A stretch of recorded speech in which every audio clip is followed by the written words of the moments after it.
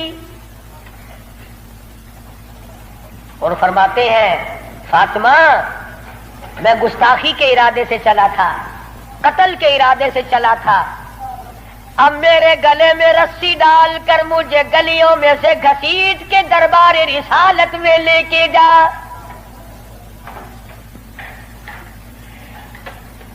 سجدہ شکر کیا بہن نے, الہی تیرا شکر ہے میرے بھائی کو ہدایت ہو گئی, میں اپنی مار بھول گئی, میں اپنا دکھ بھول گئی, اپنی پریشانی بھول گئی, زخموں کو بھول گئی. اے میرے اللہ تیرا لاکھ لاکھ شکر ہے میرے بھائی کو اسلام کی دولت مل گئی. دربار رسالت میں سب کہہ دو صلی اللہ علیہ وسلم میں حاضر ہوئے, اسلام سے مشرف اسلام ہوئے. حضور صلی اللہ علیہ وسلم نے وضو فرمایا, نماز کی نیت باندھنے لگے. فاروق اعظم نے پوچھا کیا کرو گے؟ کہ نماز پڑھوں گا. عرض کیا نماز کیا چیز ہے؟ فرمایا میرے اللہ کا حکم ہے, میرے اللہ کی یاد ہے, عبادت ہے. تھا نا آخر فاروق ہلکی سے تو نہیں مانگی تھی کالی کملی والے نے صلی اللہ علیہ وسلم. بہادر بول اٹھا میرے آقا, وہ دن گئے جب آپ کوٹڑی میں نماز پڑھا کرتے تھے, چھپ چھپ کر نماز پڑھا کرتے تھے. یہ آج سے پہلے کی باتیں تھی. ساری دنیا حرم میں عبادت کرے, بیت اللہ میں عبادت کرے, آپ کوٹڑی میں نماز ادا کرے کیوں؟ اسی وقت چلو بیت اللہ میں نماز ہوگی.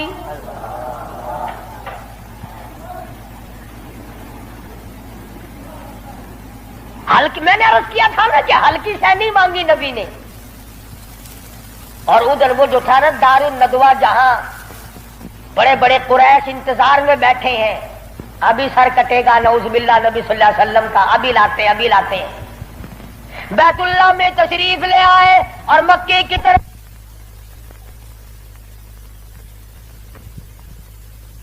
بچے دوڑے لو, بھی کام بن گیا.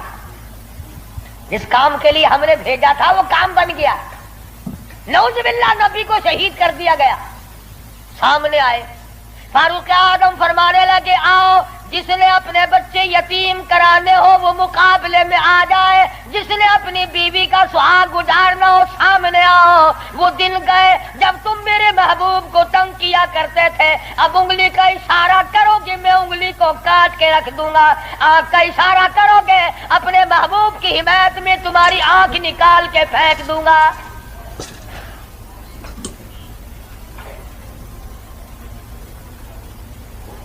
خطاب کے بیٹے تجھے تو ہم نے سر لینے کے لیے بھیجا تھا. کہنے لگا ایسا ہی سودا ہوا کرتا ہے, سر لینے آیا تھا مگر سر دے بیٹھا ہوں, سر دے بیٹھا ہوں.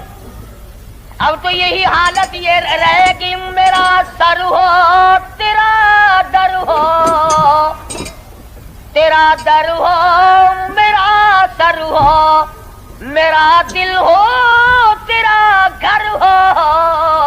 تمنا مختصر سی ہے مگر تمہید کولانی.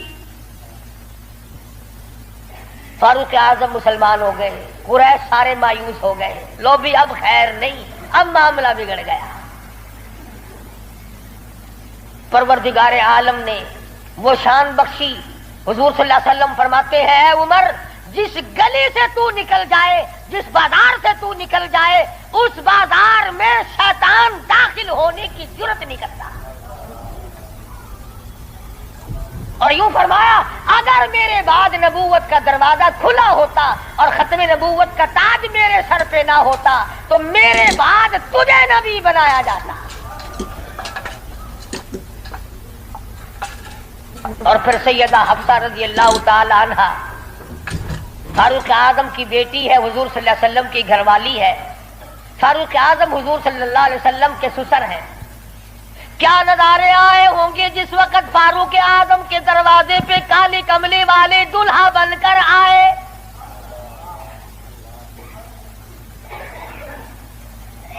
جس کا داماد امام الانبیاء ہو, کیا کہنا اس کی عظمتوں کا. اور پھر